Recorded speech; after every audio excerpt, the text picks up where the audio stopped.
क्या आपके पास ऐसे केसेस आते हैं जिनके पास ओनली 1 ईयर का बिजनेस प्रूफ है? क्या आपके पास ऐसे केसेस आते हैं जिनके पास ओनली सेविंग अकाउंट है? क्या आपके पास ऐसे केसेस आते हैं जिन्होंने लोन नहीं लिया है? अगर इस तरह के केसेस आपके पास आते हैं तो आप इन केसेस को प्रोटीएम में लॉगिन करवा सकते हो। तो इस वीडियो में हम लोग प्रोटीएम की पॉलिसी, जर्नी और डिसवर्सल का प्रोसेस समझेंगे, जिससे आपको एक आइडिया मिलेगा इस तरह के केसेस को हम कैसे लॉगिन करवाना है। तो वीडियो को स्टार्ट करते हैं हम लोग बेनिफिट के साथ। प्रोटीएम में लोन अमाउंट 25 लाख तक हम लोग दे सकते हैं। बोथ साइड रेंटेड केस भी अलाउड है इसमें। रेजी कम सेटअप बिजनेस भी यहाँ पे अलाउड है। पूरा प्रोसेस इनका डिजिटल है और ओनली 1 ईयर के बिजनेस प्रूफ पे हम लोग लॉगिन कर सकते हैं। यहाँ पे लॉगिन के लिए मिनिमम टर्नओवर ओनली 40 लाख चाहिए। -1 सिविल है किसी केस का, वो भी लॉगिन कर सकते हो और बिना जीएसटी वाले केसेस भी आप इसमें लॉगिन कर सकते हो। अब मैं आपको प्रोटीएम के क्राइटेरिया बताता हूँ, जिससे आपको आइडिया मिलेगा कि कौन से कस्टमर का हम लॉगिन कर सकते हैं। सबसे पहले कस्टमर की एज 23 ईयर से मैक्स टू मैक्स 65 ईयर होनी चाहिए। Business proof minimum 1 year old होना चाहिए। उद्यम नहीं चलेगा। उद्यम के अलावा शॉपैक, जीएसटी, गुमास्ता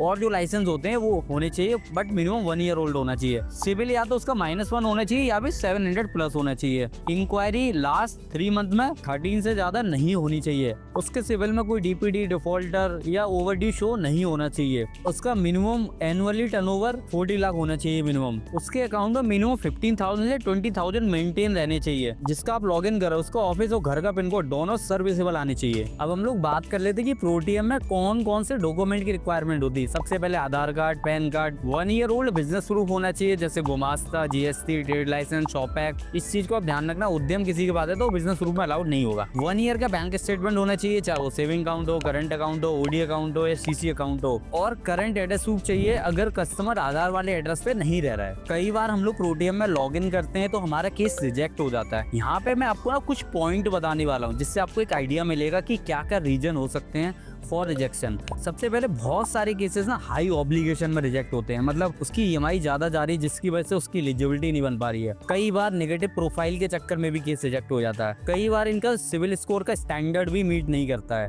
बहुत सारे केसेस टर्नओवर डिक्लाइन में भी रिजेक्ट होते हैं, जैसे 6 महीने पहले उनका अच्छा बिजनेस चल रहा था बट लास्ट 6 मंथ में टर्नओवर डिक्लाइन हो गया, उस केस में भी केस रिजेक्ट हो जाते हैं। कई कस्टमरों के अकाउंट में बैलेंस ही मेंटेन नहीं रहता। हमें मिनिमम 15 से 20,000 उसके अकाउंट में बैलेंस मेंटेन चाहिए होता है। कई केसेस एज की क्राइटेरिया की वजह से रिजेक्ट हो जाते हैं। हम लोग चेक ही नहीं करते कस्टमर की एज और डायरेक्ट लॉगिन कर देते हैं। कई केसेस पिन कोड में भी रिजेक्ट होते हैं, हम लोग चेक नहीं करते हैं और डायरेक्ट लॉगिन कर देते हैं। ये कुछ बेसिक रीजन थे जो मैंने आपको बताए हुए हैं। वैसे बहुत सारे रीजन होते हैं बट एक मैंने कॉमन रीजन आपको यहाँ पे बताए हुए हैं। अब हम लोग बात करेंगे कि प्रोटीएम में आप लॉगिन से लेकर डिसवर्सल तक का क्या प्रोसेस आएगा, वो पूरी जर्नी हम लोग डिस्कस करेंगे। सबसे पहले आपको कैपिटल का लिंक मिलेगा, उस पर आपको क्लिक करना है। जैसे आप क्लिक करोगे यहाँ पे ना मोबाइल नंबर डालने को बोलेगा। कस्टमर का मोबाइल नंबर डालना है, उसके बाद ओटीपी जाएगा, ओटीपी डालना है। ओटीपी डालने के बाद सेकंड पेज पे कस्टमर का नेम डालना है, पैन कार्ड नंबर डालना है, उसकी डेट ऑफ बर्थ डालनी है, जेंडर डालना है और उसका बिजनेस पिन कोड क्या है वो डालना है। जैसे आप ये डालोगे उसके बाद नेक्स्ट करोगे। नेक्स्ट करने के बाद यहाँ पे आप बिजनेस की डिटेल मांगेगा, जैसे उसका बिजनेस का नेम, बिजनेस कब स्टार्ट किया, बिजनेस का एड्रेस क्या है, बिजनेस किस टाइप का है, प्रोप्राइटरशिप है, पार्टनरशिप है, उसका टर्नओवर कितना है, इंडस्ट्री क्या है और कितना अमाउंट चाहिए। बट आप यहाँ पे एक चीज याद रखना, जो भी आप पिन कोड डाल रहे हो वो सर्विसेबल होना चाहिए, नहीं तो केस यहीं पर रिजेक्ट हो जाएगा। ये डालने के बाद आपको सबमिट करना है। जैसे आप सबमिट करोगे तो उसके बाद यहाँ पे आप बैंक स्टेटमेंट अपलोड करने का ऑप्शन आएगा।